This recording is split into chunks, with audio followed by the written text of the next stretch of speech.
después del show de Lucas y Damián, vamos con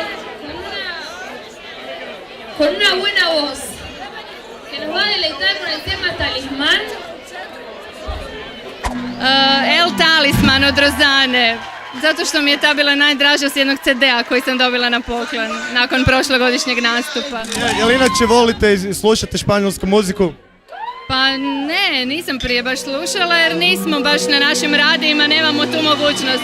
U stvari sam htjela reći da je ovo prekrasna promocija španjolske glazbe jer sam stvarno naučila puno španjolskih pjesama u ove 2 godine. Prošli put i ovaj, pa malo CD-ova, vježbe i tako. Dame i gospodo, mislim da sljedeću gošću ne trebamo najavljivati s obzirom da se radi o Tamari Erceg. Najljepši glas sa prošlogodišnje Vijeste Latine. Un fuerte aplauso para Tamara. Tamara, neću više ništa reći, nego bi te molio da dođeš na scenu i pokažeš ono što najbolje znaš. A to je pjevat. Ljudi, jedan veliki pljesak za Tamaru!